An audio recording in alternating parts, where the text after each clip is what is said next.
Okay so हम लोग इस वक्त कूलम लॉ की इलेक्ट्रोस्टैटिक अट्रैक्शन की कुछ प्रॉब्लम्स डिस्कस करेंगे पहले, और देखते हैं कि उनको कैसे सॉल्व करना है हमें।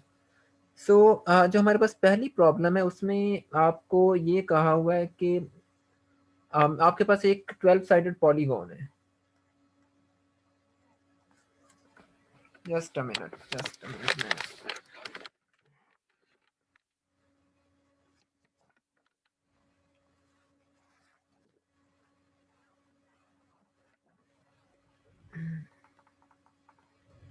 तो आपके पास एक 12 साइडेड पॉलीगॉन है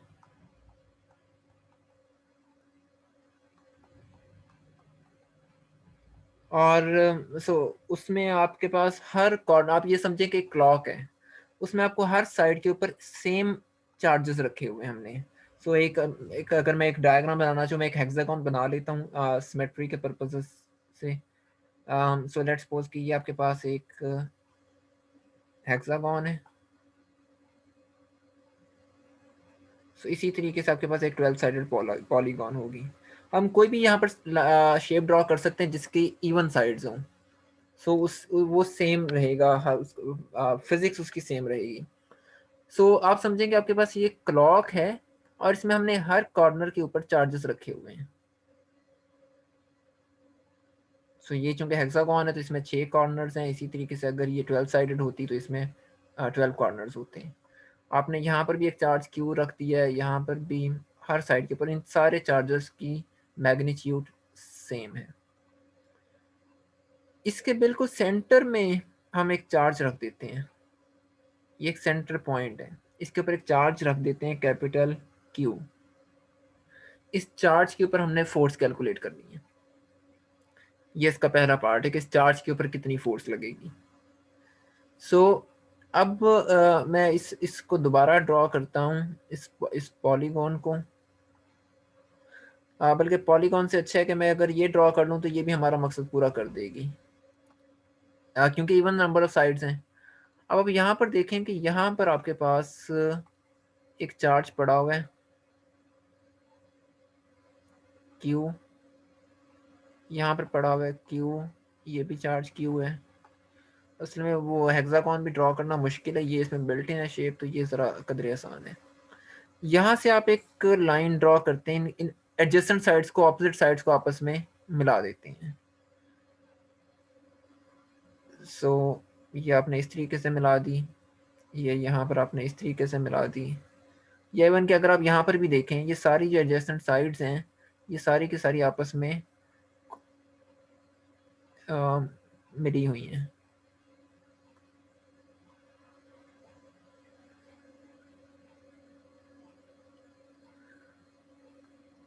यहाँ पर आपने इसके बिल्कुल सेंटर में आपने कहा है कि हमने एक चार्ज को रखा हुआ है, ये यहाँ पर, इसी तरीके से यहाँ पर आपने किसी चार्ज क्यू को रख दिया है। इस चार्ज कैपिटल क्यू के ऊपर कितनी फोर्स लग रही होगी, आपको क्या लगता है? क्या हम विदाउट कैलकुलेशन बता सकते हैं कि इसके ऊपर कितनी चार्ज फोर्स लगेगी?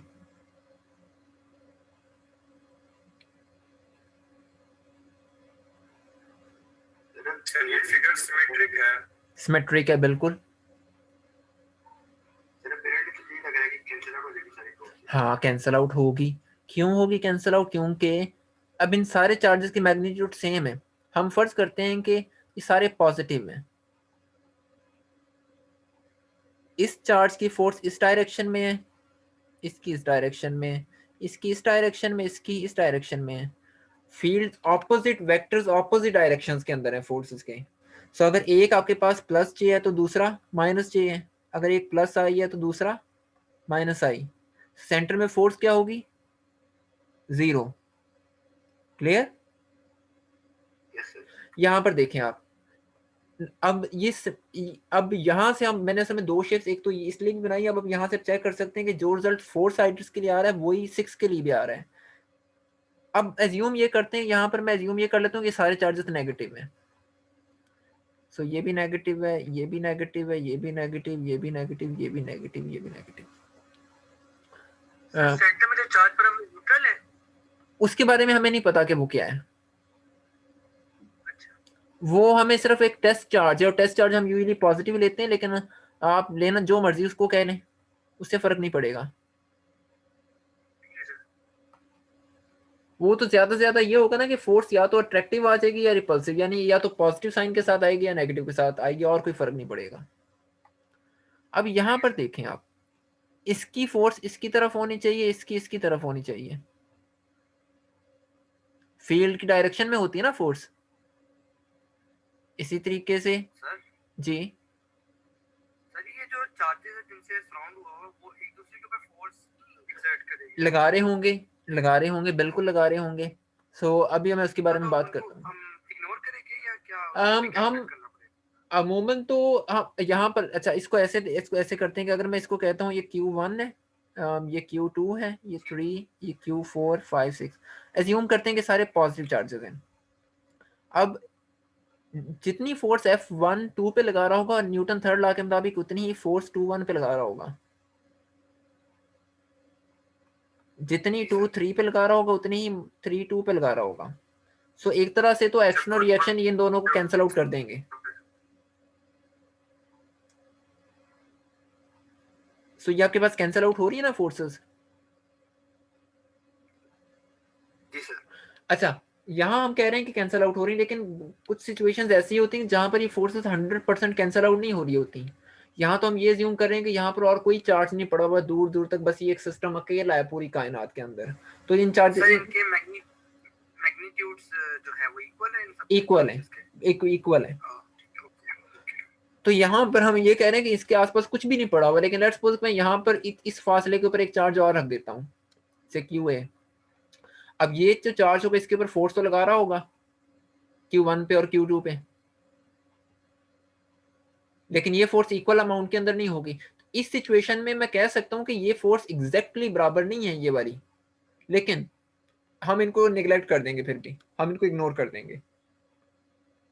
सो जो इंटर इलेक्ट्रॉनिक इंटरेक्शंस हैं, हम उन्हें कंसीडर नहीं करेंगे इन प्रॉब्लम्स को डिस्कस करते हुए। क्लियर? Okay sir. ओके। सो हम सिर्फ ये देख रहे हैं कि मिलके इस टेस्ट चार्ज के ऊपर क्या लगा रहे हैं फोर्स। अच्छा, नेगेटिव चार्जेस लें तो फिर भी फोर्सेस डिफरेंट डायरेक्शंस के अंदर आ रही है ना, कैंसिल आउट कर देंगे एक दूसरे को। इस कंडीशन के अंदर क्या फोर्सेस एक दूसरे को कैंसिल आउट करेंगे अगर आप नेगेटिव चार्जेस ले रहे हैं?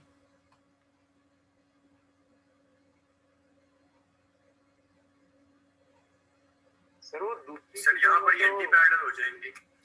अच्छा, एक आया हमारे पास आंसर कि ये एंटी पैरेलल हो जाएंगे। आप कुछ कह रहे थे, कोई और भी कुछ कह रहा था। मेरे पास असल में नाम शो नहीं हो रहे, मैं दूसरी स्क्रीन पे हूँ तो यही कहना था कि वो दूसरी फिगर में तो एक दूसरे की तरफ डायरेक्टेड है ना, तो इसमें अपोजिट है। अच्छा, अब यहाँ से देखें, अब मैं यहाँ पर ये शो कर रहा हूँ कि ये अब ये -Q1 है, और ये आपके पास चार्ज है Q4 माइनस के साथ।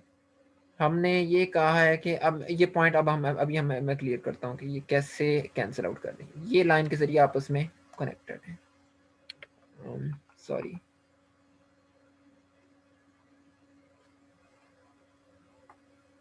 अच्छा, अब आप ये देखें कि ये फोर्स यहाँ से कहीं ना कहीं से तो स्टार्ट हुई होगी, इससे दूर जाना है ना उसने।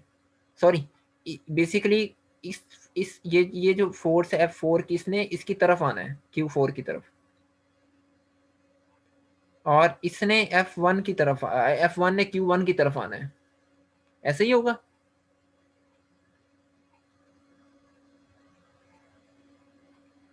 तो ऐसे होगा या नहीं? Yes sir. यहाँ पर देखें, सो ये मैं कह देता हूँ कि ये 1 है, ये 4 है। यहाँ पर इशू ये कि चूंकि इस चार्ट से वे जा रही है, इसलिए मैं यहाँ पर इसको F1 कह सकता हूँ और इसको F4 कह सकता हूँ, लेकिन यहाँ पर ये मामला ऑपोजिट हो रहा है। सो यहाँ पर मैंने इस तरीके से बना दिया है, मैंने यहाँ पर इसको F4 कहा था और इसको F1 कहा था, तो आपको ऐसे लग रहा था कि जैसे ये आपस में इंटरेक्ट ही नहीं करी, लेकिन ये एक ही लाइन के जरिए कनेक्टेड है। ये देखें, ये एक ही लाइन के जरिए कनेक्टेड है। अगर एक ही लाइन हो, ये लाइन है, इसके ऊपर एक पार्टिकल इधर जा रहा हो, एक पार्टिकल इधर जा रहा हो, सेम मैस हो, सेम वेलोसिटी, तो उनकी टोटल वेलोसिटी क्या होगी? सर जीरो होगी यार, जीरो होगी, तो यहाँ पर भी टोटल फोर्स क्या होनी चाहिए? जीरो। उससे तो फर्क नहीं पड़ता कि चार्जेस सेम है, चार्जेस की मैग्नीट्यूड पॉजिटिव है या नेगेटिव है। क्लियर हुआ पॉइंट? क्योंकि ये एक लाइन के जरिए कनेक्टेड है।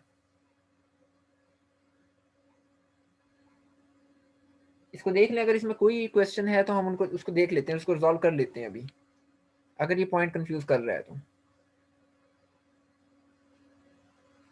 दोबारा एक्सप्लेन कर। ये देखें, ये इसमें हम वो जी फोर्सेस के मैग्नीट्यूड को एब्सोल्यूट करने वाला तरीका तो नहीं अप्लाई करेंगे ना? वो सिर्फ चार्जेस के लिए होता है। मैं एज्यूम ये कर रहा हूँ यहाँ पर भी कि Q1 बेशक माइनस का है और ये भी माइनस का है, लेकिन इनके एब्सोल्यूट मैग्नीट्यूड्स ले रहे हैं। कैंसिल इनको क्या चीज करें, इनकी वेक्टर डायरेक्शंस कि एक पॉजिटिव आई हैट की तरफ जा रहा है और दूसरा माइनस आई हैट की तरफ जा रहा है। ठीक है, जो मैंने वीडियो में भी बात की थी ये 22nd चैप्टर की, कि चार्जेस हमेशा एब्सोल्यूट मैग्नीट्यूड में लेने हैं। सो अगर आप चार्जेस को एब्सोल्यूट मैग्नीट्यूड में ले रहे हैं फिर तो प्लस क्यू और माइनस क्यू बराबर है, यही केस है। So then it shouldn't make any difference.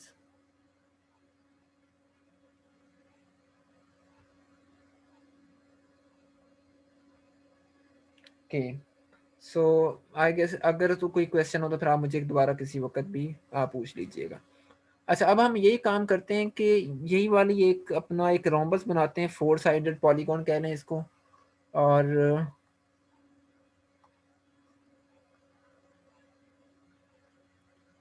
ये एक हमने एक पॉलीगॉन बना ली है और इसको इसके एजेस को हम मिला देते हैं।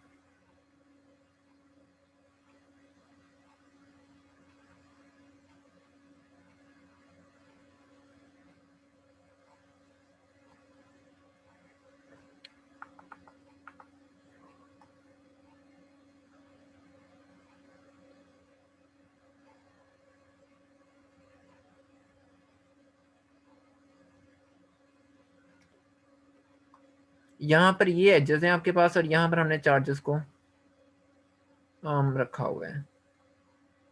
तो यहाँ पर आप कह रहे हैं कि आपने चार्ज Q1 को रखा हुआ है, यहाँ पर Q2 को रखा हुआ है, यहाँ पर Q3 को रखा हुआ है और यहाँ पर आपके पास एक टेस्ट चार्ज है capital Q।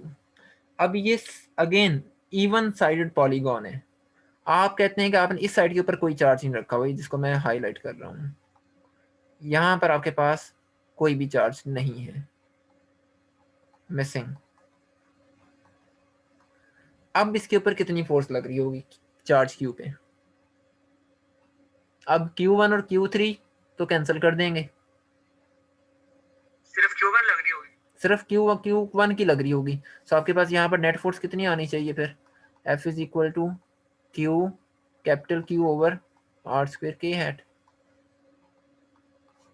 Is it so? वो जो फोर्स Q1 से लग रही होगी उसकी डायरेक्शन क्या होगी? अच्छा, अब ये अगर आप इसकी डायरेक्शन क्या होगी, जा रही है Q की तरफ, इस डायरेक्शन में लग रही है ना, इसकी फोर्स इस डायरेक्शन में होगा ना, क्योंकि अगर ये फोर्स इस डायरेक्शन में है फिर तो ये Q को ट्रैक नहीं कर सकती।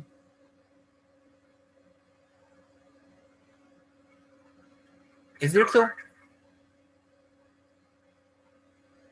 सो बेसिकली इसकी डायरेक्शन असल में ये वाली है, Q4 वाली है, कि ये Q1 से शुरू होकर Q4 पे जा रही है। It is pointing towards Q4, towards missing charge.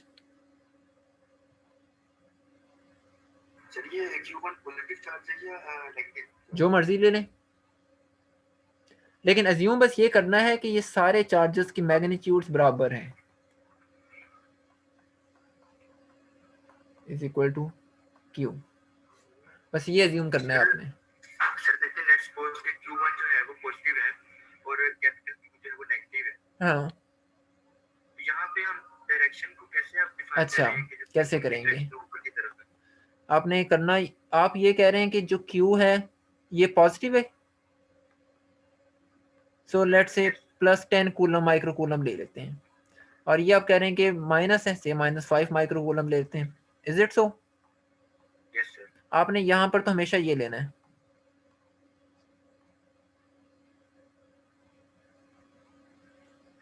ठीक है, सो इससे तो फर्क नहीं पड़ेगा कि यहाँ पर क्या आ रहा है।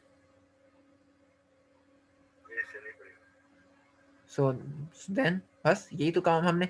सो वो जब डायरेक्शन होगी, अब जो अब यहाँ तो आपने फिर डिफाइन कर दिया है ना कि अब ये क्या डायरेक्शन हो रही है।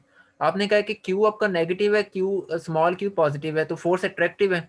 अट्रैक्टिव फोर्स है तो चुप करके माइनस लगा दें, मसला ही खत्म हो गया फिर तो।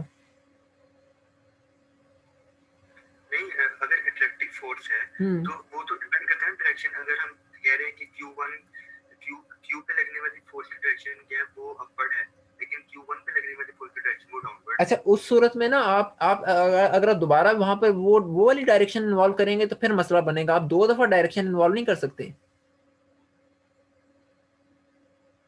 आप ये तो सर अब ये जो नेगेटिव का साइन आया ना, अच्छा ये अब मैं बताता हूँ, ये जो नेगेटिव का साइन आया ना, ये इसलिए आया क्योंकि फोर्स इनवर्ड है।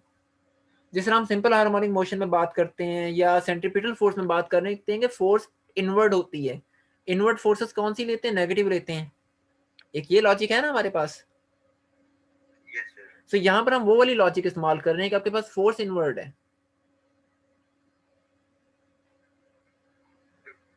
लेकिन सर अगर आप कूलम लॉ किसी मतलब कि अगर हम दो इंडिविजुअल चार्जेस पे लगाएं, मतलब कि कोई पॉलीगॉन वगैरह नहीं है, तो वहां पे जो नेगेटिव आएगा वहां पे तो इन्वर्ट को ना साइड करेगा। वो डिपेंड करेगा, वो उसके साथ फिर हम ये लिखते हैं F इज इक्वल टू के Q1 Q2। वो फिर आपको ये निकालना पड़ेगा आर हैट। सर अगर ये कोऑर्डिनेट एक्सिस के हिसाब से देखें तो एफ नेट पॉजिटिव नहीं होगी। हाँ एग्जैक्टली ये तो हमने मैग्नीट्यूड से ले लिया ना यहाँ पर, इसलिए बात कर रहे हैं।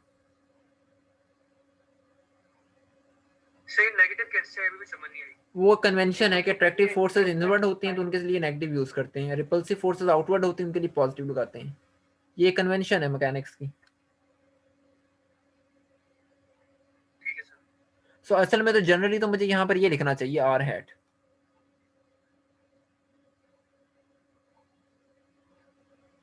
यहाँ पर वेक्टर साइन के साथ, और ये आर हैट फिर अलबत्ता हम कैलकुलेट कर सकते हैं। वो हमें फिर देखना होगा कि अब हमने आर हैट कैसे कैलकुलेट करना है, वो एक अलग चीज है।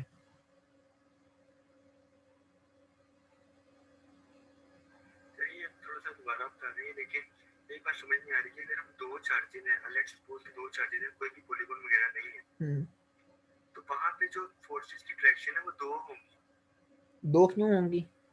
अच्छा, वो जो एक फोर्स होगी वो एक्शन की होगी, जो दूसरी होगी वो डायरेक्शन की होगी। Yes sir. आपने तो एक ही लेनी है ना, दूसरी तो रेप्लिका है उसका। आप तो एक ही कंसीडर करेंगे ना, आप दो थोड़ी लेंगे। नेट फोर्स तो जीरो होगी ना। हाँ नेट फोर्स तो जीरो होगी, वो दोनों चार्जेस की जो म्यूचुअल फोर्स है। ये बिल्कुल ऐसे ही है कि जिस तरह जमीन, और जब हम ग्रेविटी की बात करते हैं तो हम सिर्फ ये निकालते हैं कि सूरज जमीन को अपनी तरफ कितनी कुव्वत से खींच रहा है। हम ये नहीं कहते कि जमीन सूरज को अपनी तरफ, या हम ये कहें कि या तो आप निकालें अर्थ टू सन या आप निकालें सन टू अर्थ। लेकिन अगर अब जब आप नेट की बात करेंगे ना, earth to sun plus sun to earth, ये तो जीरो आएगा। तो आप ये नहीं ना निकालते, ये तो हर केस में जीरो है फिर,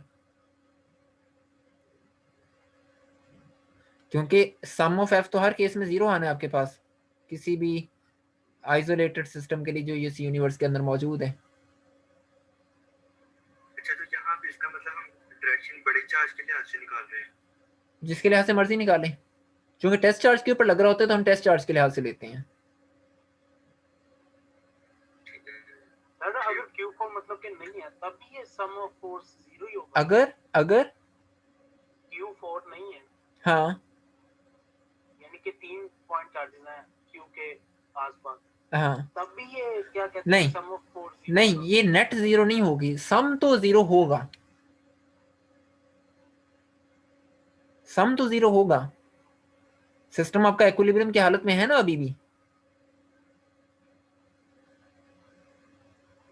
तो इसका मतलब है कि फिर ये वाली चीज सम ऑफ, सर अगर तीन चार्जेस हैं, हाँ सर अगर तीन चार्जेस हैं तो सर तब इक्विलिब्रियम कैसे मेंटेन हो सकता है? दो तो वो सर इसी को कैंसिल आउट कर देंगे अगर हम सेम फिगर देखें। वो अगर आप इनके वन है, हाँ, वो फिर आप सारी जो चीजें वन है निकालें वो ना। तो फोर्स अब नहीं, इसका बड़ा सीधा सा तरीका है। बेशक ये यहाँ पर क्यू फोर मौजूद नहीं है, जितनी वन थ्री पे लगा रहा है उतनी थ्री वन पे लगा रहे हैं, लगा रहे हैं ना।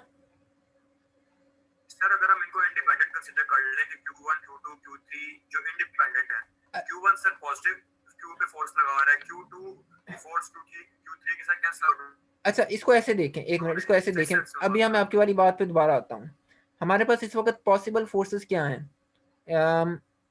एक ये हो गई है 1 3 1 2 2 3 F3 2, ये हो गई हैं। और उसके अलावा फोर्सेस कौन कौन सी हैं कि F3Q है, FQ3 है, F1Q है, FQ1 है, F2Q है, FQ2 है। इसके अलावा कोई और कॉम्बिनेशन पॉसिबल है? No sir. नहीं। ये सारी फोर्सेस के आपस में एक्शन रिएक्शन पेयर बना रही हैं?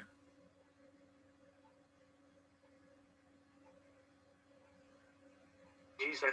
तो फिर तो जीरो होगी, फिर जीरो नहीं होगी।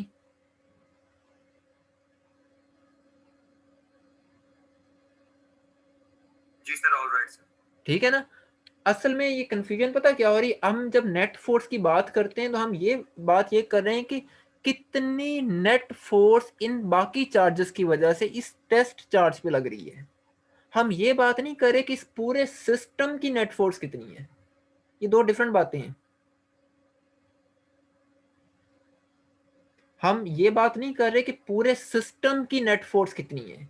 हम ये कह रहे हैं कि डिस्ट्रीब्यूशन ऑफ चार्जेस की वजह से टेस्ट चार्ज के ऊपर नेट फोर्स कितनी लग रही है। वो जीरो नहीं होगी, वो हो भी सकती नहीं भी हो सकती, वो तो डिपेंड करेगा कॉन्फ़िगरेशन पे। लेकिन जो सम ऑफ ऑल फोर्सेस है वो जीरो होगा ही होगा,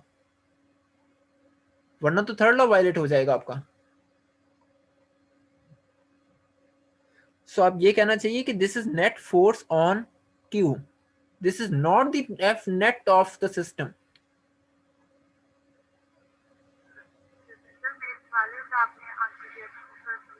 जी तो मतलब एक रेगुलर शेप है, ठीक है। आपने कहा कि जो रेडियली इनवर्ट, सॉरी, जो मतलब कि इनवर्ट फोर्स होती है हम लोग नेगेटिव लेते हैं।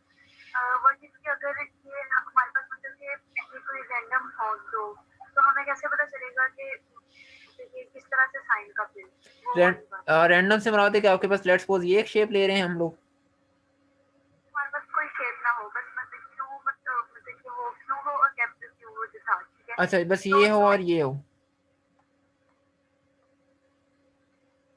ये चीज।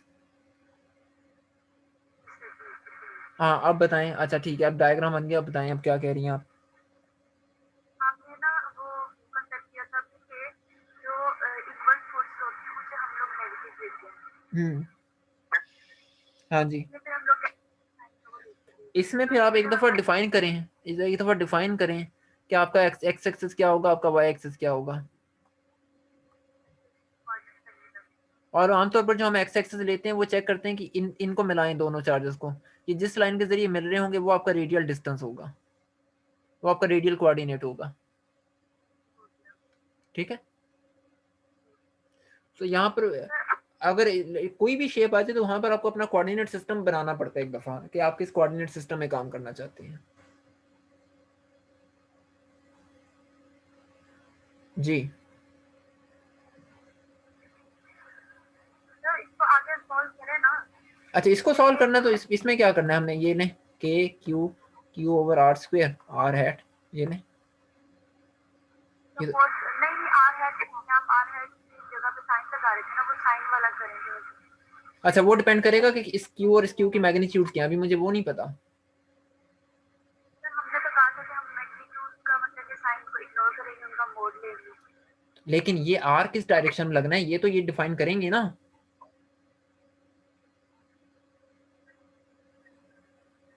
सो लेट्स सपोज तो आर कैलकुलेट करने का क्या फॉर्मूला? आर कैलकुलेट करने का फार्मूला क्या है?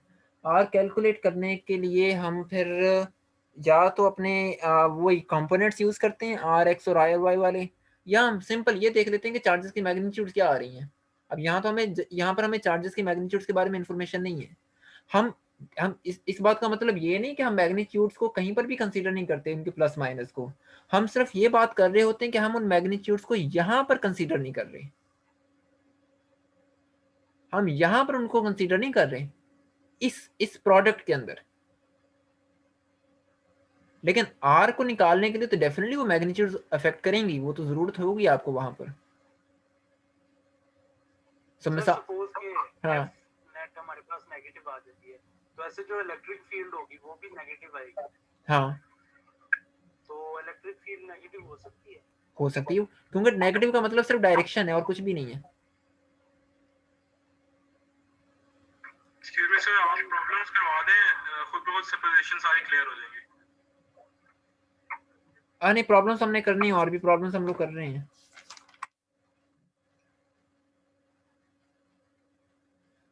तो ये जो आर वाली ये ना, ये भी एक प्रॉब्लम है और आपको करवाता हूँ, तो देन ये आर वाली लॉजिक भी किसी हद तक समझ में आ जाएगी कि किस तरीके से हम लोग मार को ट्रीट करेंगे या कर सकते हैं।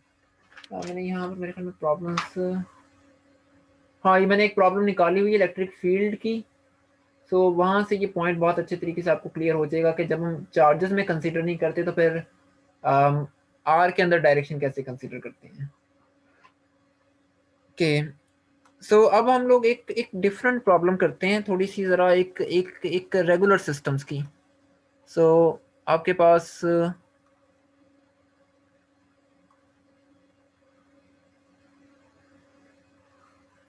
ये कोऑर्डिनेट सिस्टम है और यहाँ पर आपके पास एक चार्ज पड़ा हुआ है Q1, यहाँ पर आपके पास एक चार्ज पड़ा हुआ है Q2। सो ये आपके पास x एक्सेस है, ये आपके पास y एक्सेस है। हमें वैल्यूज़ गिवन है कि Q1 आपके पास 1.0 माइक्रोकूलम का है और Q2 आपके पास -3.0 माइक्रोकूलम का है। इनके दरमियान जो फासला है वो आपके पास L के बराबर है और ये L है 10 सेंटीमीटर। अब हमने यहाँ पर एक चार्ज Q3 को लोकेट करवाना है। हमें नहीं पता कि इस Q3 की मैग्नीट्यूड क्या होगी। हमने इस Q3 को लोकेट करवाना है इस तरह कि जो F नेट फोर्स है चार्जेस 1 और 2 की वजह से वो ज़ीरो हो। यानी कि जिस पॉइंट, ये हम ये अज्यूम करें कि ये चार्ज ऐसी जगह पर पड़ा हुआ है जहां पर Q1 और Q2 की नेट फोर्स ज़ीरो है, क्योंकि ये ऑपोजिट मैग्नीट्यूड्स के हैं ना। सो हमने वो लोकेशन ढूंढनी है कि जहां पर Q3 की जो नेट फोर्स Q3 पे लगने वाली नेट फोर्स वो ज़ीरो हो। यानी कि ऐसा पॉइंट, इसको हम कह सकते हैं कि ऐसा पॉइंट जहां पर ये सिस्टम इक्विलिब्रियम की हालत में हो। अब इसमें हम पहले हमें ये देखना होगा कि आपका Q3 कहाँ पर होगा। तो असल में हमने फाइंड करने है X3 फाइंड करना है और Y3 फाइंड करना है। चूंकि चार्जेस एक्स एक्सेस के अलोंग लाइन है तो डेफिनेटली आपके Q3 भी एक्स एक्सेस पर ही होना चाहिए, वो Y एक्सेस के अलोंग तो आ ही नहीं सकता। तो Y3 तो वैसे ही जीरो हो जाएगा। तो हमने सिर्फ X3 फाइंड करना है। अब X3 कैसे फाइंड करें, ये एक क्वेश्चन है हम फिलहाल हमारे लिए इम्पोर्टेंट कि हम X3 किस तरीके से कैलकुलेट करें। अब X3 को हम मुख्तलिफ जगहों पर रख सकते हैं। बिल्कुल इसके सेंटर में रखा जा सकता है, यहाँ पर रख सकते हैं, यहाँ पर रख सकते हैं। ये मैं 5 जो जनरल लोकेशन हो सकती हैं वहाँ पे रख सकता हूँ। इनको कोई नाम दे देता हूँ फिलहाल मैं। सो कह लें कि ये A है, ये B, C, D, E। अब हमारे पास जो आज, अब हमें ये फिगर आउट करना है प्रॉब्लम सॉल्व करने से पहले कि ये कहाँ पर पड़ा होगा, क्योंकि वही चीज़ हमारी हमारी सारी फिजिक्स को डिफाइन करेगी। क्या ये Q3 पोजीशन C और C पे आ सकता है?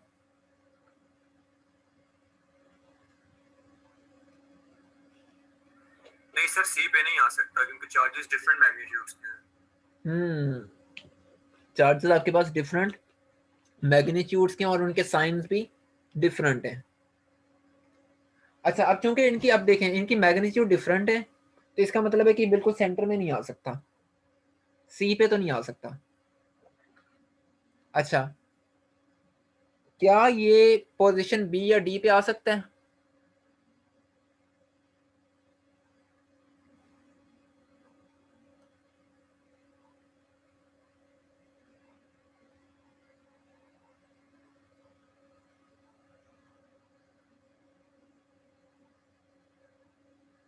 जी क्यों? जब आपने ये कहा है कि चार्जेस की मैग्नीट्यूड, चार्जेस के साइन डिफरेंट हैं और मैग्नीट्यूड भी डिफरेंट है, अब दोनों चीजें डिफरेंट है ना, इनकी एब्सोल्यूट मैग्नीट्यूड भी मुख्तलिफ है और साइन भी डिफरेंट है। तो सेंटर में इन दो चार्जेस के दरमियान तो कोई ऐसा पॉइंट नहीं होगा जो इक्विलिब्रियम की हालत में हो। हाँ, या तो इन दोनों चार्जेस की मैग्नीट्यूड्स बराबर होती, फिर तो हम कह सकते हैं जी। दोनों तरफ से आ जाएगा, किधर? ए और ई दोनों पर, ए और दोनों साइड पर। ए और ई कह रही हैं आप? सॉरी, आपकी आवाज नहीं, बहुत मुझे स्लो आवाज आई, मुझे सुन नहीं सका आपको।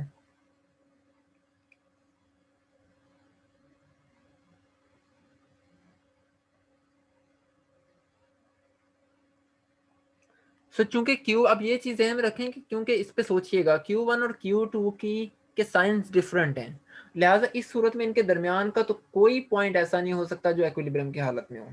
ये तो क्लियर कट बात है, आप इसको कैलकुलेट करके चेक कर सकते हैं। अगर इनके साइंस डिफरेंट आ रहे हैं, अगर ये सेम साइन के होते सो ये भी -1 माइक्रो होता, ये भी -3 माइक्रो होता, तो फिर हम कह सकते थे बी या डी लोकेशन पॉसिबल थी। लेकिन अगर इनके साइन डिफरेंट है, फिर दरमियान वाला तो ऑप्शन खत्म हो गया है, वो तो पॉसिबल रहा ही नहीं।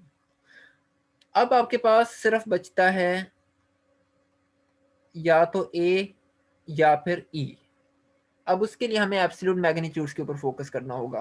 डी और डी की नहीं हो सकते? आप इनकी अगर डायरेक्शंस कैलकुलेट करें ना वेक्टर्स की, या अब चूंकि हमने जब ये बात कह देते हैं ना, जब हमने एक रूल अभी डिस्कस किया है कि अगर तो आपके पास चार्जेस के साइंस डिफरेंट होंगे तो उनके दरमियान में कोई भी लोकेशन ऐसी नहीं होगी कि जहां पर वो सेम आ रहे हों, जहां पर वो सेम मतलब कि इक्विलिब्रियम पोजीशन हो। अगर आप इसको मैथमेटिकली भी कैलकुलेट करें तो आप इजीली चेक कर सकते हैं। जैसे यहाँ पर Q1 आपके पास 1 माइक्रो है और जितना आप B के करीब आते जाएंगे, अब यहाँ पर फोर्स की डायरेक्शन क्या होगी? अवे फ्रॉम द चार्ज, और इसकी डायरेक्शन होगी टुवर्ड्स द चार्ज। तो दोनों सूरतों में आपके पास फोर्सेस एक ही डायरेक्शन में लग रही हैं। सर ये आप जीरो फील्ड रीजन की बात तो नहीं कर रहे? हाँ, जीरो फील्ड रीजन, जिसको हम इक्विलिब्रियम पोजीशन भी कह रहे हैं। अब देखें ना, चार्जेस के दरमियान में तो फोर्स की डायरेक्शन, चाहे आप उसको पॉइंट बी लें, सी लें या डी लें, वो तो सेम डायरेक्शन में जा रही हैं। ऐसे हो रहा है ना? इस पे सोचें, इस पे जरा आधा मिनट सोचें। चार्जेस के दरमियान में जितने मर्जी पॉइंट्स ले लें, हर पॉइंट के ऊपर फोर्स की डायरेक्शन तो सेम है, दोनों फोर्सेस की, तो वो तो कभी भी एक दूसरे को कैंसिल नहीं कर सकते।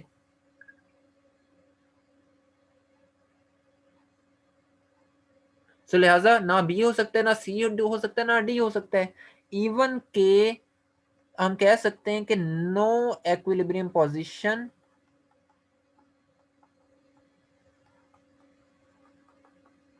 सर अगर मैग्नीट्यूड डिफरेंट हो, हाँ, पॉइंट्स की दरमियान एग्जिस्ट कर सकता है एक चार्ज? अगर मैग्नीट्यूड सेम हो फिर कर सकता है। डिफरेंट हो तो नहीं कर सकता। हाँ, डिफरेंट हो तो नहीं कर सकता। अगर सेम है, मैं भी अभी बताता हूँ ये वाली बात कि अगर सेम हो तो फिर हमारे पास क्या क्या पॉसिबिलिटीज होंगी for two fixed charges. Magnitude same हो और साइन डिफरेंट हो, फिर भी नहीं करेगा? नहीं, फिर नहीं करेगा।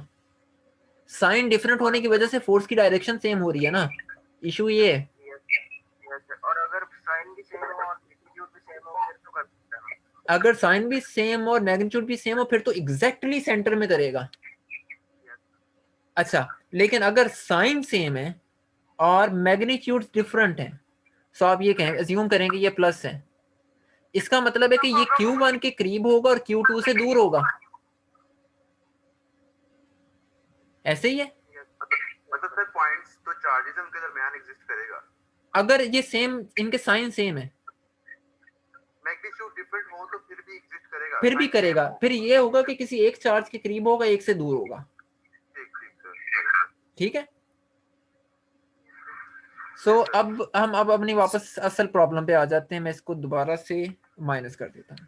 सर काइंडली यहाँ पर सर फोर्सेस की डायरेक्शन मेंशन कीजिएगा कि Q1 से A के ऊपर किस डायरेक्शन के अंदर फोर्स है और Q2 से A के ऊपर किस डायरेक्शन में। हाँ, वो अभी हम करेंगे ना, वो अभी हम करते हैं। अभी पहले हम ये फिगर आउट कर लें कि आपका पॉइंट होना कहाँ पर चाहिए, फिर हम डायरेक्शन भी बना लेते हैं उसकी। असल में चाहे हम डायरेक्शन पहले बना लें या पॉइंट्स फिगर आउट कर लें, दोनों का मतलब सेम है। सो ये बात क्लियर है आपको कि इनके दरमियान में क्यों नहीं हो सकता? किसी को भी अगर कोई मसला आ रहा है तो आप एक दफा दोबारा बता दें मुझे। ओके, अच्छा, अब अगली कंडीशन, अब हमारे पास पॉसिबिलिटी क्या आ रही है?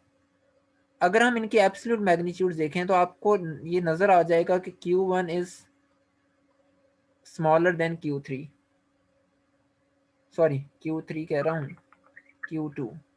अब आप इस कंडीशन को ज़हन में रखते हुए मुझे ये बताएं कि ए या डी में से, ए या ई में से कौन सा पॉइंट होना चाहिए?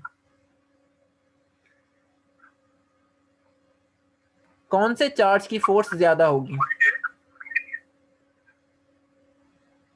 सो अगर मैं इसको यहाँ पे रखता हूँ, ई पे रखता हूँ, सो Q2 से निकलने वाली फोर्स ज्यादा होगी और Q1 की कम होगी, तो ये तो कैंसल आउट नहीं करेंगे। सो ये वाला पॉइंट हो गया कैंसिल। यहाँ पर देखें, ये वाला पॉइंट Q1 के करीब है लेकिन Q2 से दूर है। सो जब तक Q2 की फोर्स यहाँ तक आएगी 1/r² की वजह से, वो तो पहले बहुत कम हो चुकी होगी। सो इसका मतलब है कि स्मॉलर होगा उसके टुवर्ड्स जाएगा। एग्जैक्टली अब यहाँ पर देखें ना, आपने एब्सोल्यूट मैग्नीट्यूड को कंपेयर करना है। Q1 की मैग्नीट्यूड Q2 से कम है, बल्कि बहुत कम है।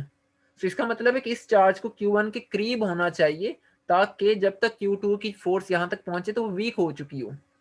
अगर मैं इसको Q2 के करीब लेता जाऊंगा तो इसका मतलब है कि जो पहले से कमजोर है मैं उसको और कमजोर कर रहा हूँ, जो पहले से ज्यादा फोर्स लगा रहा है मैं उसको और ज्यादा चांसेस प्रोवाइड कर रहा हूँ। बैलेंस तो नहीं करेंगे वो उसको।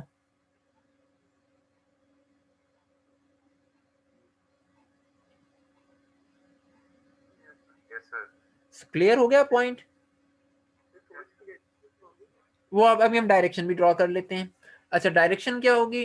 अभी हम चूंकि Q3 पॉजिटिव चार्ज ले रहे हैं, सो ये Q3 आपके पास, सो यहाँ ये Q3 है, ये पॉजिटिव ले रहे हैं, ये Q1 है और ये आपने रखा हुआ है Q2। Q1 पॉजिटिव है और Q2 नेगेटिव है। सो अगर पॉजिटिव है तो इस पे लगने वाली फोर्स इस डायरेक्शन में होगी, अट्रैक्टिव है ना, और इस पे लगने वाली फोर्स इस डायरेक्शन में होगी। Q3 हमेशा पॉजिटिव होगा।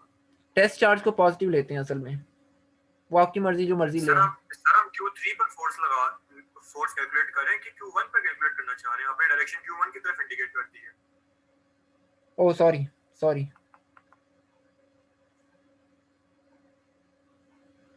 ये बनेगी।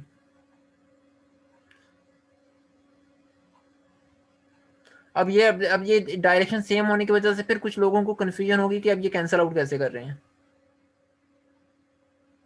जी सर। हाँ, मैंने इसीलिए पिछली दफ़ा डायरेक्शन उल्टी बनाई थी, क्योंकि ताकि आप ये ना समझें कि ये नेट फोर्स है, ये असल में डायरेक्शन अभी भी ऑपोजिट ही है। आप ये देखें कि Q3 Q1 पे कितनी लगा रहा है और Q2 Q1 पे कितनी लगा रहा है।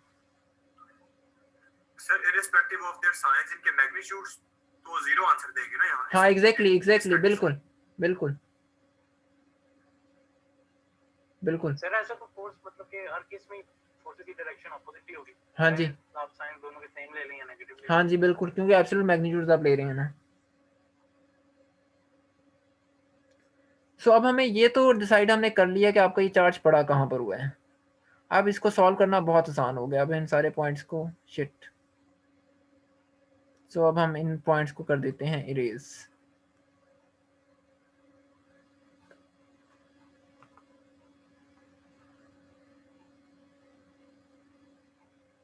सो अब इसको सॉल्व कैसे करना है, ये क्वेश्चन आप लोग पहले कई दफ़ा वैसे कर चुके हैं। सो यहाँ से लेकर यहाँ तक का फासला L0 कंसीडर कर लेते हैं और यहाँ से लेकर यहाँ तक का फासला L प्लस L0। अब चूंकि ज़ीरो फील्ड लोकेशन है तो हमें पता है कि वो फोर्स जो 2 और 3 के दरमियान एग्जिस्ट कर रही होगी उसकी मैग्नीट्यूड बराबर होगी एब्सोल्यूट मैग्नीट्यूड 1 और 2 के। सो अगर वेक्टर लेने होंगे तो फिर आपको माइनस का साइन लगाना पड़ेगा। सो बहरहाल ये आपके पास आ जाएगा K Q2 Q3 3 over L plus L not square. Sir ये इक्वेशन आपने किस तरह से लिखी है? एक्शन की फोर्स रिएक्शन की फोर्स के बराबर होगी। अगर ये इक्विलिब्रियम पोजीशन पे है तो जो फोर्स जो Q3 के ऊपर फोर्स लगा रहा होगा चार्ज Q1 उतनी ही Q2 भी लगा रहा होगा।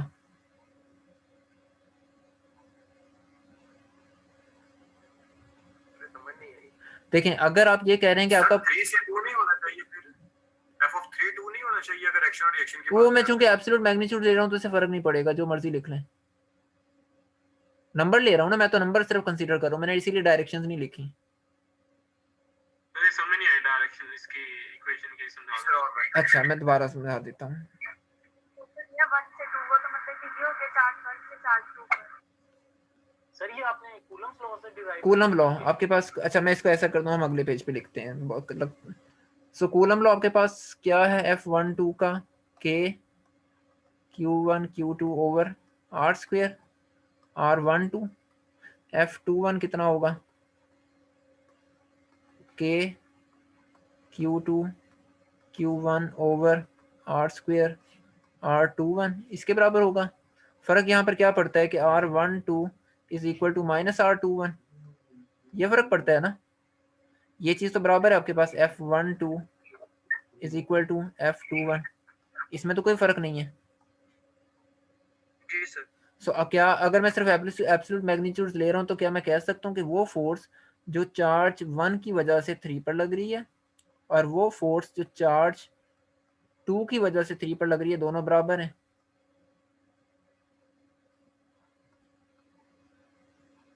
सो ये Q1 Q3, सर ये कैसे बराबर हो सकते हैं? चार्ज 1 का और चार्ज 2 का मैग्नीट्यूड सेम नहीं है। तो इसीलिए तो हमने डिस्टेंस डिफरेंट रखा है ना, हमने उसको कौन सा दरमियान में इसीलिए तो नहीं रखा।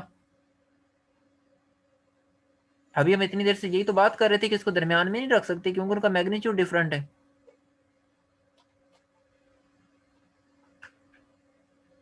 इसीलिए तो हमने इसको Q1 के करीब रखा है कि ये एक ऐसी पॉसिबल सिचुएशन है जहां पर जीरो फील्ड मौजूद हो सकती है, क्योंकि ये Q1 के करीब है जिसकी मैग्नीट्यूड कम है और ये Q2 से दूर है जिसकी मैग्नीट्यूड ज्यादा है। हम अभी यही तो डिस्कस कर रहे थे कि A B C D E में से कौन सा पॉइंट पॉसिबल है जहां पर जीरो फील्ड मौजूद हो।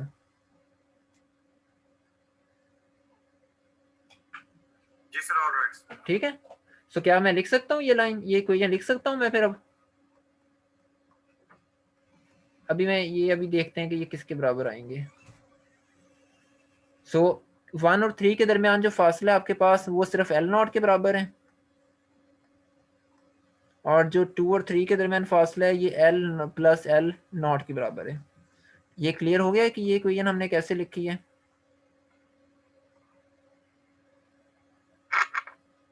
यहाँ पर ये भी कैंसिल है, ये भी कैंसिल हो गया। इसको सिंप्लीफाई कर लें। है ना, इस हिसाब से कोई है ना कि अगर हम जीरो फील्ड दरमियान में कंसीडर करें तो दो चार्जेस उसके इर्द गिर्द हैं, तो 1 3 और 3 1 यानी 2 1 जो भी है उन दोनों का दरमियान का जो हम लगा रहे होंगे दोनों फोर्सेस उनकी इक्वल रख दिया है। और जैसी जीरो फील्ड हमने इसमें कंसीडर किया कि लेफ्ट साइड पे, तो इसमें भी वही हिसाब रखा है कि मिड में ही है जीरो फील्ड कंसीडर करके रखने कि उसको हमने इक्वल कर लिया है, तो इस हिसाब से ही है ना ये। लेकिन इसमें मिड में नहीं है, मिड में नहीं है लेकिन उसके लेफ्ट साइड पे, लेकिन इक्वेशन बनाते हुए हम ये माइंड रख सकते हैं ना कि वो मिड में हो। हाँ वो वैसे अगर आप ज़हन में वो नोटेशन वाला वैसे, अच्छा टेक्निकली ये वाली नोटेशन गलत होगी कि वो मिड में है, वो मिड में नहीं है। जीरो फील्ड लोकेशन का ताल्लुक मिड में होने ना होने से बिल्कुल नहीं है। लेकिन अगर आपको उस तरीके से समझ आ रही है, आपको अंडरस्टैंडिंग है, लेकिन आप सिर्फ इक्वेशन लिखने के लिए उसको ध्यान में रखना चाह रहे हैं तो रख लें, कोई फर्क नहीं पड़ेगा। हाँ लेकिन टेक्निकली वो बात गलत होगी। इक्वेशन लिखने के लिए आप जो मर्जी कन्वेंशन बनाए अपने लिए, वो बेहतर है, उससे कोई फर्क नहीं पड़ेगा। सो यहाँ पर अब आप इसको सिंप्लीफाई कर लें तो आपको यहाँ पर मिलेगा L plus L not over L not square. इस तरह सिंप्लीफाई किया हुआ है, मैंने सिर्फ आपको एक स्टेप यहाँ पर शो करवाना है, देन आगे इसकी सिंप्लीफाई आप लोग खुद कर लीजिएगा। सो Q2 ओवर Q1, Q2 आपको दिया हुआ है -3.0 और ये दिया हुआ है 1.0। सो अब यहाँ पर आप इसको 3 ही लिखेंगे, -3 नहीं लिखेंगे, क्योंकि अगर आपने यहाँ पर -3 लिख लिया तो फिर आपको यहाँ पर एक माइनस का साइन लगाना पड़ेगा। डायरेक्शन की वजह से। तो इसलिए ये थोड़ा सा ध्यान रखना है कि आपने डायरेक्शन एक ही जगह इन्वॉल्व करनी है, हर जगह नहीं करनी। सो अगर आप यहाँ पर डायरेक्शन लेना चाहते हैं तो फिर आप यहाँ पर एब्सोल्यूट नहीं लेंगे। तो अब इसको सिंप्लीफाई कर लें। इसको सिंप्लीफाई आप करेंगे तो आपके पास एल नॉट की जो इक्वेशन आएगी वो L over square root of 3 - 1 आएगी। और ये एल नॉट का जो डिस्टेंस आ रहा था ये इस लाइन एक्स एक्सिस के लॉन्ग आ रहा था, तो मैं इसको x3 कह सकता हूँ। एल आपको दिया हुआ है 10 सेंटीमीटर और square root of 3 - 1, so x3 आपके पास आ गया 14 सेंटीमीटर। सो यानी कि आपको x3 और y3 आपके जो कोऑर्डिनेट्स होंगे वो 14 सेंटीमीटर और 0 सेंटीमीटर होने चाहिए। इस जगह पर रखेंगे तो आपको जीरो फील्ड लोकेशन मिलेगी, वरना नहीं मिलेगी। क्लियर? कोई सर मुश्किल? वो जरा पिछली स्लाइड कीजिए। अच्छा, एक मिनट।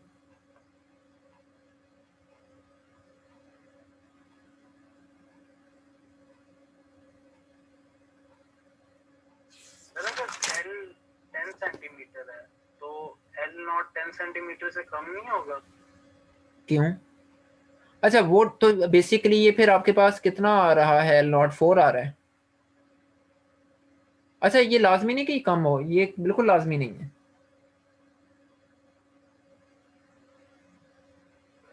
नहीं, हमने डिस्टेंस Q2 से A तक का देखना है कि Q1 से दोनों A देखे हैं। तक? जब हम ये वाली फोर्स कैलकुलेट कर रहे थे F13, तो आप ये वाला डिस्टेंस ले रहे थे जो R13 के दरमियान है, ये आपके पास बराबर है L नॉट के।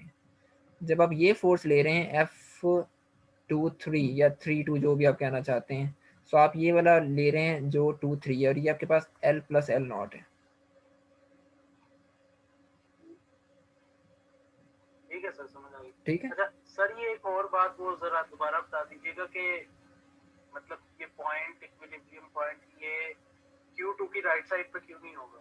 अच्छा, हम ऐसा करते हैं, इस चीज़ को दोबारा से एक जनरल सिचुएशन लेते हैं, क्योंकि उस हमारी इसके अलावा कोई खास इंपॉर्टेंट प्रॉब्लम सिर्फ एक ही करने वाली, बाकी तो इतनी नहीं है इंपॉर्टेंट। सो हम एक दफ़ा दोबारा इसको डिस्कस करते हैं, एक जनरल डायग्राम बनाते हैं और फिर इसको डिस्कस करते हैं। मेरे ख्याल में बाद में जो लोग बाद में देख रहे होंगे उनके लिए एक फ़ायदा होगा इसमें कि एक मिनट में डायग्राम बना दूँ।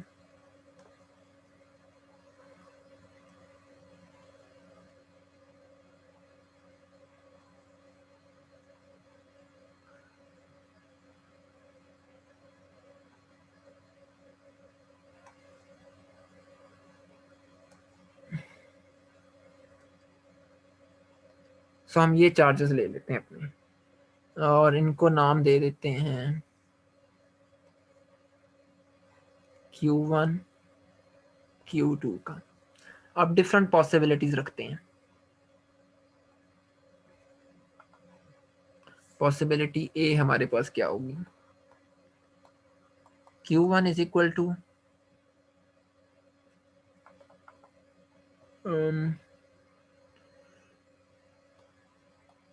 Plus Q, Q2 is equal to plus Q, या Q1 is equal to minus Q, Q2 is equal to minus Q। अब जीरो फील्ड लोकेशन कहाँ पर होनी चाहिए?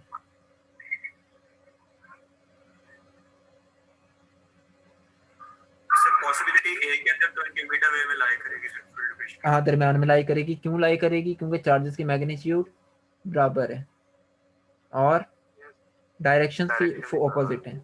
दूसरे केस में सर दूसरे केस में भी इनके मिड वे में लाई करेगी। मिड में लाई करेगी। ठीक है, बिल्कुल ठीक है। अच्छा, एक पॉसिबिलिटी ये लेते हैं कि Q1 is equal to plus 2Q, Q2 is equal to plus Q। अब मिड में या साइड पे बाहर कहीं? दरमियान में करेगी, लेकिन जो है वो करीब Q2 के हो। अब समझ, ये बात समझ आ गई सबको? Yes sir. अच्छा, Q1 is equal to minus Q, Q2 is equal to minus 2Q। अब सर Q1 के पास लाई करेगी? नहीं, Q2 के पास लाएगी। क्यों लाई करेगी? क्योंकि जब आपने ये कंसिडर करना है तो फिर आपने हमेशा एब्सोल्यूट मैग्नीट्यूड्स को ध्यान में रखना है। ये रूल है हमारा, ओके ठीक है। सर जरा इसकी सर कर्ली डायरेक्शन गाइड कीजिएगा जो सेकंड केस आपने बताया। अच्छा, सेकंड केस में वो जो डायरेक्शन वाली कंफ्यूजन होती है ना, वो आप लोगों को इस वजह से होती है कि हम बना रहे होते हैं, जैसे इसकी डायरेक्शन अगर मैं बनाऊं तो ये ऐसे लग रहा होगा कि इसकी तरफ आ रही है, मैं ये फील्ड्स के लिहाज से डायरेक्शन बना रहा हूँ। सो ये आपको लग रहा होगा कि ये F1 की डायरेक्शन है, ये F2 की डायरेक्शन है। सो ये हमें ऐसे लग रहा है कि जैसे ये तो हमें एक दूसरे से दूर दूर जा रही हैं, लेकिन ये तो कैंसिल आउट कर ही नहीं रही है एक दूसरे को। यही मसला आ रहा है ना आपको? जी सर। लेकिन आप ये देखें कि ये चार्ज अगर ये यहाँ तक पहुंची है, ये वाली लाइन, तो ये कहीं ना कहीं से तो शुरू हुई होगी ना, ये लाइन कहीं ना कहीं से तो शुरू हुई होगी। तो क्या ये जब एक ये लाइन हम कहते थे कि यहाँ से शुरू होकर यहाँ तक आ रही है, ये जो F2 वाली लाइन है, F1 वाली लाइन यहाँ से शुरू होकर यहाँ तक आ रही है, तो असल में तो ये ऑपोजिट डायरेक्शन में है, अभी भी डायरेक्शन ऑपोजिट नहीं है यहाँ पर। जी सर, ऑल राइट सर। सो वो सिर्फ वो थोड़ा सा कंफ्यूजन इस वजह से होती है कि हम ये ज्यूम कर रहे होते हैं कि ये हम उसके पास बना रहे हैं, तो वो ऐसे लग रहा होता है कि वो एक दूसरे से दूर दूर जा रही हैं, लेकिन असल में तो दरमियान में कोई एक कॉमन पॉइंट होता है उनका, जिसको क्रॉस करके वो जाती हैं। अच्छा, अब एक सिचुएशन हम ये लिख लेते हैं, जनरल सिचुएशन के Q1 is equal to, B का सेकंड पार्ट समझा दें। इसका भी वही मतलब होगा, बी का सेकंड पार्ट। इसमें भी चार्जेस सेम है, एब्सोल्यूट मैग्नीट्यूड सेम है ना दोनों चार्जेस की। सॉरी, एब्सोल्यूट मैग्नीट्यूड कह रहा हूँ, साइन सेम है, साइन सेम है उनके। अगर साइन सेम है तो फील्ड की डायरेक्शन क्या होगी, सेम या ऑपोजिट?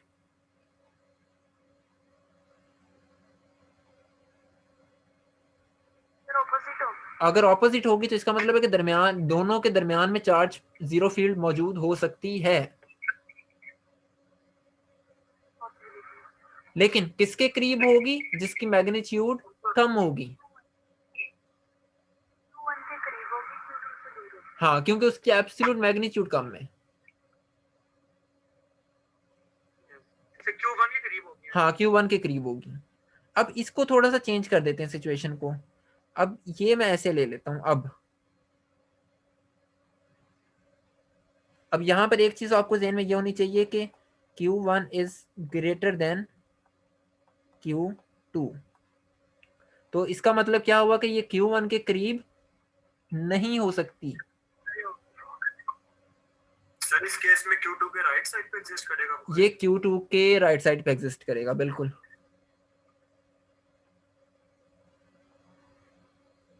ये वाली सिचुएशन ले लें कि Q1 is equal to -2Q। वो समझा देंगे पॉइंट राइट साइड पे कैसे एग्जिस्ट करेगा। अच्छा, ये कैसे एग्जिस्ट करेगा? अब इसका मतलब अब यहाँ पर पहले एब्सोल्यूट मैग्नीट्यूड देखें, Q1 की स्ट्रेंथ ज्यादा है, Q2 की कम है। सो आपको इसका मतलब एक ऐसी लोकेशन चाहिए जहां पर Q1 की लगने वाली फोर्स कम हो, Q2 की ज्यादा हो, तभी वो कैंसिल करेंगे, वरना तो नहीं करेंगे। अच्छा, ये ठीक होगी बात। इसका मतलब है कि ये पॉइंट Q1 से दूर होना चाहिए, Q2 के करीब होना चाहिए। एक बात यहाँ पर क्लियर होगी। अगली बात, कैंसिल करने के लिए जरूरी है कि डायरेक्शंस ऑपोजिट हों। अगर इनकी मैग्नीट्यूड सेम है, अगर इनके साइंस डिफरेंट हैं,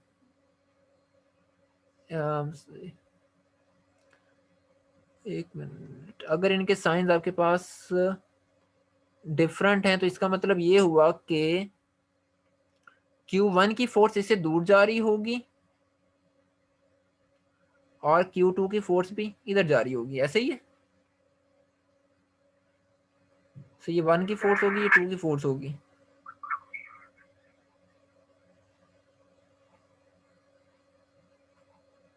is it clear?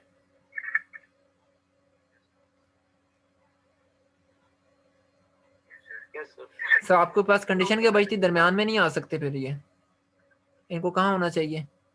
Right side पे। राइट साइड पे होने का मतलब ये है कि अब जो 2 पे लगने वाली फील्ड है वो अभी भी 2 की तरफ है हर साइड से, लेकिन 1 पे लगने वाली फील्ड हर साइड से 1 से अवे जा रही है, डायरेक्शन ऑपोजिट होगी। नेट फोर्स तो 0 है ना। हाँ, अब नेट फोर्स 0 होगी ना, तो इसका मतलब है इस साइड पे 0 फील्ड लोकेशन हो सकती है। जी सर। क्लियर? अब समझ आ गई बात ये वाली? जी सर। अच्छा, अब ये सिचुएशन उल्टी कर लेते हैं। So Q1 is equal to minus Q and Q2 is equal to plus 2Q। फिर इसको चलें, इसको प्लस करते हैं, इसको माइनस करते हैं।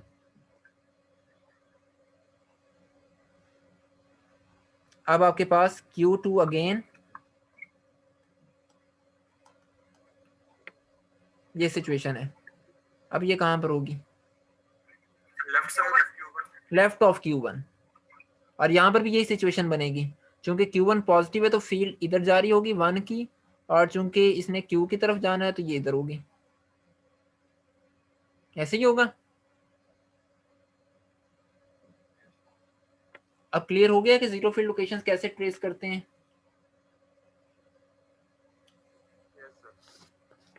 ओके, सो क्या हम एक प्रॉब्लम और करते हैं और देन इसको वाइंड अप करते हैं। इसमें फिर मेरा एक क्वेश्चन है। जी जी सर, आपने पिछले प्रॉब्लम में जब किया था आपने कहा था एक्शन एंड रिएक्शन फोर्सेस हैं F23 is equal to F13। Sir, उसको आपने किस तरह किया था? वो जरा दोबारा एक दफा बता देंगे। अच्छा। उन दो फोर्सेस को क्यों इक्वल किया? अब या अगर मैं कहता हूँ कि ये वाला पॉइंट एक ऐसा है यहाँ पर जहाँ पर जीरो फील्ड लोकेशन मौजूद है इस पॉइंट P पर, इसका मतलब है कि जितनी फोर्स Q1 Q2 की लग रही होगी उतनी फोर्स Q2 Q1 की लग रही होगी। Yes sir. लेकिन अगर 2 की 1 पे लगने वाली फोर्स प्लस आई हैट है तो 1 की 2 पे लगने वाली फोर्स माइनस आई हैट होगी। Yes sir. अब ये एक्शन और रिएक्शन को सेटिस्फाई कर रहे हैं? Yes sir. अच्छा, ये वेक्टर फॉर्म में लिखा है। अगर मैं इसको मैग्नीट्यूड फॉर्म में लिखना चाहूँ 1 2 और माइनस आई हैट, ये एब्सोल्यूट मैग्नीट्यूड हो गई है। सो बेसिकली ये अभी मैं बताता हूँ कि इसको कैसे कैलकुलेट करते हैं हम लोग। और ये आ गया आपके पास आई हैट, ये तो आपके पास एज इट इज आ गई क्वांटिटी। ये बेसिकली क्या चीज़ है? -1 का स्क्वायर और स्क्वायर रूट। और ये क्या चीज़ है? 1 का स्क्वायर और स्क्वायर रूट। तो ये क्या मतलब निकला इस बात का? F1 टू एब्सोल्यूट मैग्नीट्यूड में तो बराबर है F2 1 के। लॉ अब तो इसका मतलब है कि again Newton third law of motion तो अभी भी होल्ड कर रहा है। सर, वो एक्चुअली लास्ट क्वेश्चन में आपने F12 को F23 के बराबर किया था, वहां से कंफ्यूजन है। वो असल में चार्जेस को हमने डेजिग्नेट ऐसे किया हुआ है, मसला ये आ रहा है। यहाँ पर आप ये देखें कि हम 1 और 1 की लगने वाली फोर्स 3 पे और 2 की 3 पे लगने वाली फोर्स देख रहे हैं। वो डेजिग्नेशन डिफरेंट है, नाम नंबर चार्जेस को डिफरेंट नाम दिया हुआ है बस।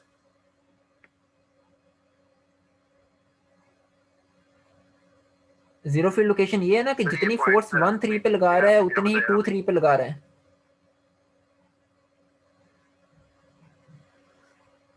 सॉरी, दोबारा देखें ना, जीरो फील्ड लोकेशन का मतलब ये नहीं कि ये दोनों चीजें बराबर हैं। क्या ये कंडीशन सेटिस्फाई नहीं होनी चाहिए जीरो फील्ड लोकेशन के लिए? तो वही काम हम कर रहे हैं। वो सिर्फ नोटेशन डिफरेंट और कुछ भी नहीं है। वहां पर सिर्फ 2 चार्जेस, यहाँ पर तीसरा भी आ गया तो हम 1 3 और 2 3 लिख रहे हैं।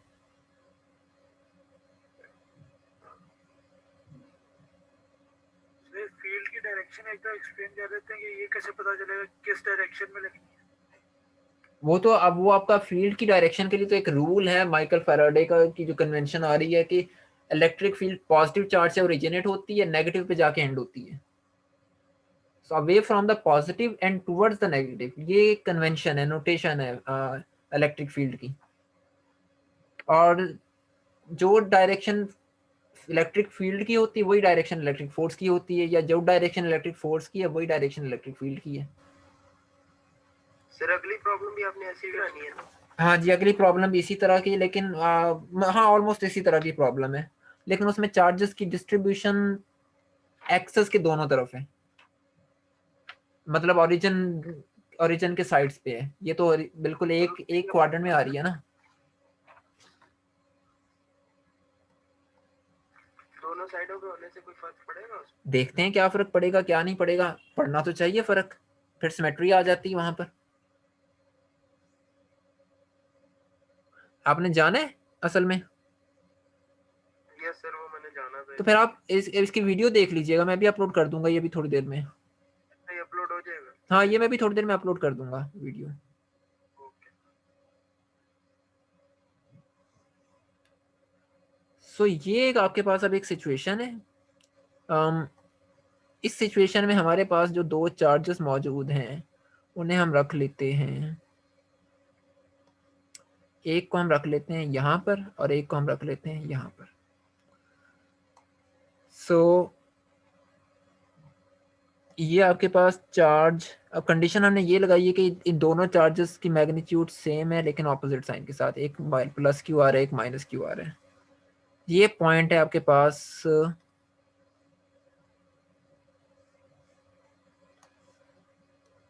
P। आपने इस पॉइंट के ऊपर लगने वाली फोर्स करनी है कैलकुलेट। सो ये आपके पास x एक्सेस है, ये आपके पास y एक्सेस है, इनके दरमियान जो फासला है ये आप कह लें कि आपको d दिया हुआ है। अब हम ये देखते हैं कि हमें क्या क्या कंडीशंस हमारे पास मौजूद हैं, हमारे पास क्या क्या डाटा मौजूद है, क्या क्या क्या हमें चाहिए होगा। सो Q1 आपके पास प्लस क्यू के बराबर है, Q2 आपके पास माइनस क्यू के बराबर है। इनको के नाम दे देते हैं, ये लोकेशन A है ये लोकेशन B है। जो A से B तक का फासला है वो आपके पास D के बराबर है। आपने फाइंड करना है E नेट एट P, ये फाइंड करना है। इसको मैं ऐसे भी लिख सकता हूँ,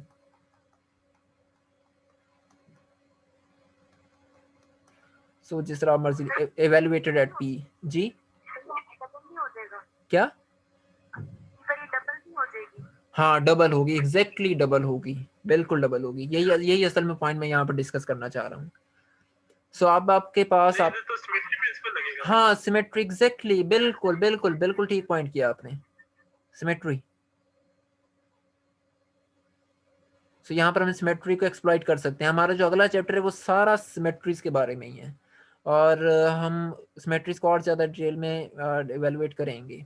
सो बहरहाल अब यहाँ पर आपके पास ये देखें कि आर, अभी अभी अब अभी मैं एक दफ़ा दोबारा रिवाइज करवा देता हूँ कि सिमेट्री यहाँ पर कैसे होल्ड कर रही है। सो उससे पहले ए से लेकर पी तक का जो फासला है वो d/2 है, इतना ही फासला पी से लेकर बी तक का भी है। दूसरी बात यह कि जब हम फील्ड की बात करेंगे तो आपने लेना है के Q1 ओवर आर स्क्वेयर, जो भी आ रहा होगा। सो मैं इसको एक्स स्क्वेयर कह देता हूँ कन्फ्यूजन से बचने के लिए। इसी तरीके से जब आपने E2 लेना है तो आप यहाँ पर भी एब्सोल्यूट मैग्नीट्यूड्स लेंगे। देखें जब आप ले ही एब्सोल्यूट मैग्नीट्यूड्स रहे हैं तो फिर जितनी फोर्स यहाँ से इस तरफ लग रही होगी उतनी ही फोर्स यहाँ से इस तरफ लग रही होगी। इसका मतलब है कि E1 at P will be equal to E2 at P। So अगर आपने ये मैग्नीट्यूड में भी सेम है, डायरेक्शन में भी सेम होंगी। आप यहाँ पर डायरेक्शन ड्रॉ कर लें, इसकी जो डायरेक्शन होगी इसकी इस तरफ होगी, इसकी डायरेक्शन चार्ज की तरफ होनी है नेगेटिव के लिए, इसकी भी इस तरफ होगी, डायरेक्शन सेम है, मैग्नीट्यूड भी सेम है। तो इसका मतलब है कि आप सिर्फ बड़ा सीधा सा काम ये कर सकते हैं कि आप दोनों को डबल कर दें, आप बजाय अलग अलग कैलकुलेट करने के आपको ये काम असल में करना पड़ेगा, प्लस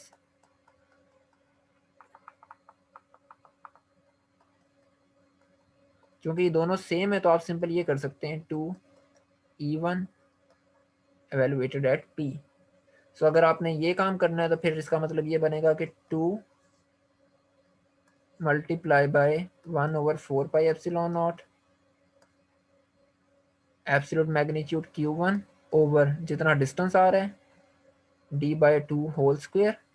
डायरेक्शन किस तरफ है? Towards x minus x, so minus i hat.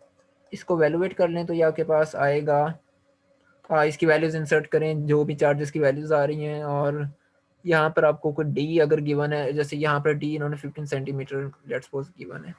सो बार अगर हम नहीं भी वैल्यूएट करना चाहते तो आपके पास ये क्या सिचुएशन बन रही है। सो इसको सिंप्लीफाई कर लेते हैं। सो ये आपके पास आ जाएगा 1/2 Q1 over 4 pi epsilon not D square minus i hat. ये आपके पास टोटल इलेक्ट्रिक फील्ड है इस सिचुएशन में। क्योंकि ये डी स्क्वायर बाई 4 हो जाएगा, सो ये 4 ऊपर जाएगा और ये आपके पास ये बनेगा 2Q। सो ये आपके पास सर ये माइनस आई हैट की जगह अगर वैसे भी माइनस साइन लगा दें ये ऊपर, हाँ चलें ये लें ये कह रहे हैं आप। जी सर। सर यानी अगर हम पोजीशन वेक्टर ना ही लिखें, हाँ ना वो फिर अच्छा वो फिर आप दूसरी वो वाली कन्वेंशन ज़हन में रखें जो मैंने शुरू में आपको कहा था कि अगर फील्ड्स अट्रैक्ट कर रही हैं एक दूसरे को फिर वो नेगेटिव आता है। कन्वेंशन है कि अट्रैक्टिव फोर्सेस के लिए नेगेटिव लगाते हैं। तो चूंकि ये दोनों चार्जेस जो डायरेक्शन फील्ड की होगी वही फोर्स की होगी। अच्छा सर वो अट्रैक्टिव तो ऐसे पता चलेगा ना कि चार्जेस का मतलब कि मैग्नीट्यूड गिवन है अगर तो। लेकिन अच्छा तरीका ये कि आप ना इस तरीके से डायरेक्शन निकाल के लिख रहे हैं वो ज्यादा आसान है। हाँ जी इसमें कोई मुश्किल कोई कंफ्यूजन। आपने जो ऊपर डायरेक्शन बताई है डायग्राम में, हाँ जी बता दीजिएगा जरा। देखें इलेक्ट्रिक फील्ड के लिए क्या रूल है हमारे पास लाइंस ऑफ फोर्स के लिए कि इलेक्ट्रिक फील्ड की डायरेक्शन पॉजिटिव चार्जेस से अवे होती है, जो हमने यहाँ से दूर बनाई है ये इससे दूर जा रही है ई पॉजिटिव, और नेगेटिव चार्जेस की तरफ होती है, और ये हम देख सकते हैं कि नेगेटिव चार्जेस की तरफ बनानी है अपने।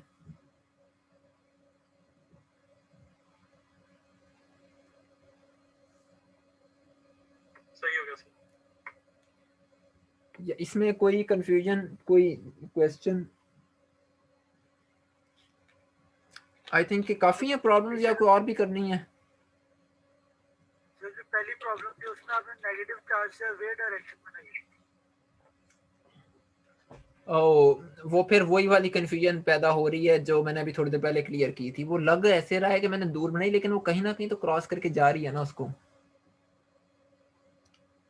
अब दोबारा दिखाता हूँ 1 मिनट।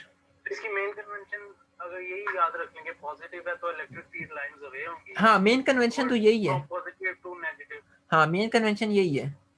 हाँ यहाँ पर कहाँ पर आप कह रहे हैं कि मैंने मुख्तलिफ बनाई थी, इसमें कह रहे हैं तो नहीं दूसरी जो ग्राफ वाली है ये चार्ज ये वाली। अच्छा वो मैंने आपको समझाया तो था कि आपने फील्ड्स बनानी है ना इस तरीके से बना लें, या से इसको 1 2 कह लें, या अगर मैं इसको ऐसे कहूँगा क्या मुझे कहना चाहिए कि अगर मैं इसको ऐसे बना लूँ और लेट्स सपोज के ये 1 की फील्ड है, ये 2 की फील्ड है, और अगर मैं ये बना लूँ ऐसे बना रहा हूँ पॉजिटिव है तो आउटवर्ड्स है। हाँ अगर मैं ऐसे बना रहा था तो फिर असल में ये कंफ्यूजन हो रही थी कि आपको लग रहा था कि ये क्रॉस नहीं कर रही है एक दूसरे को। अगर आप देखें तो ये दोनों शेड्स क्या बराबर नहीं है?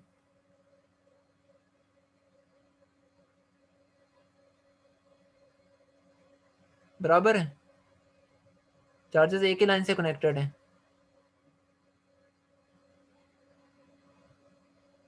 फील्ड ने कौन सा सिर्फ इसी पॉइंट के ऊपर लगना है या इसी पॉइंट के ऊपर लगना है? ये वाली फील्ड यहाँ पर भी तो हो सकती है, ट्रेवल कर रही है ना, ये तो ट्रेवल कर रही है। आप बिल्कुल यहाँ पर बना लें दोबारा से 2 जितना मर्जी उनको ले जाएं, तो फील्ड तो पूरी लाइन के ऊपर मौजूद है। ठीक है सर। सो वो उससे फर्क नहीं पड़ता कि आप उसे कहाँ लेके चल रहे हैं, क्या कहाँ पर बना रहे हैं। इसकी बात थोड़ी स्लाइड 1 मिनट जी।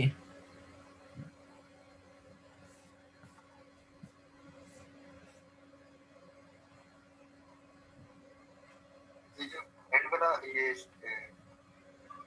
जब हमने किया जो l plus l नॉट और l नॉट का होल स्क्वायर हाँ इक्वल जी। टू 3, इसके बाद वाला ये कैसे आया? ये कैसे किया, इसको सिंपलीफाई करना है। मैं दोबारा लिख देता हूँ एक दफ़ा किसी पेज अलग सी कोई है। सो अब मैंने यहाँ पर एक मिनट, मैंने मुझे इक्वेशन देखने दे मैंने क्या लिखी थी। सर हमारे एग्जाम्स में जो क्वेश्चंस होंगे वो इवन साइडेड पॉलीगॉन्स के ही आ सकते हैं? आप प्रॉब्ली पॉलीगॉन्स के नहीं, बहुत ज़्यादा कॉम्प्लिकेटेड क्वेश्चन नहीं होंगे।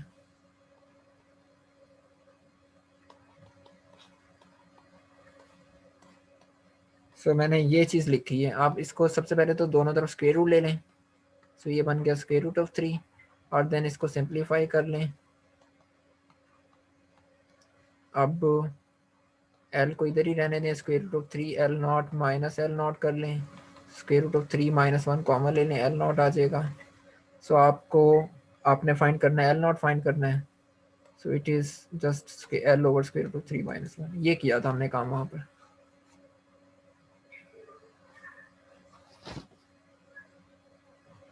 आई गेस के पेपर इस दफ़ा रिलेटिवली काफ़ी आसान बनेगा। फैज़ान और शानिया ने बनाना है और आई थिंक पेपर आसान होगा। सर स्लाइड ओपन कीजिएगा जरा।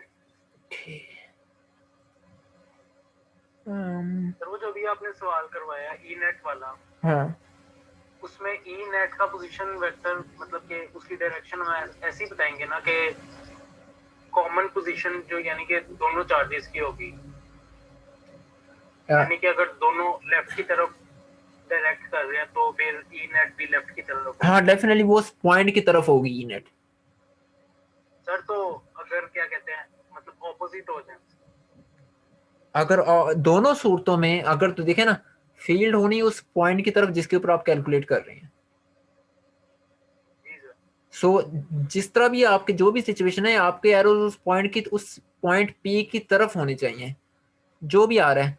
सो आपकी ई जो नेट होगी वो अल्टीमेटली उस पॉइंट पी की तरफ ही होगी। तो सर अगर ये जो चार्ज है ये अगर वाई एक्सिस पे पड़ा हो, कोई थीटा बना रहा हो, तो सर उस तरह का प्रॉब्लम भी आ सकता है? फिलहाल तो जो मैंने सैंपल प्रॉब्लम मैंने देखी है, तो जो अभी तक आपको फॉरवर्ड की गई उनमें ऐसी कोई सिचुएशन नहीं आ रही। सर बुक में है सर? हाँ लेकिन एक प्रॉब्लम मैंने सेक्शन ई को करवाई थी, मुझे याद है क्लास में मैंने आप लोगों को सैंपल प्रॉब्लम वो नहीं करवाई थी। तो आई गेस कि वो मुझे किसी जो वक्त आपने रिकॉर्डेड लेक्चर में प्रॉब्लम दी थी ना, ये चैप्टर 22 के हाँ जी पहले लेक्चर में, उसमें मतलब एंगल इन्वॉल्व हो रहा था। मैंने वो करवाई थी उसमें रिकॉर्ड लेक्चर में कोई प्रॉब्लम जिसमें एंगल इन्वॉल्व हो रहा था। जी सर, एंड में थी एक अच्छा सो फिर डेफिनेटली फिर वो बहुत आसान सी प्रॉब्लम्स तो आएंगी आपको, लेकिन उसी लेवल की होंगी, उससे ज्यादा मुश्किल नहीं होंगी। सो मैं अब रिकॉर्डिंग इसकी ऑफ करने लगा हूँ। अगर आपको कोई और क्वेश्चन हो तो आप लोग पूछ लीजिएगा।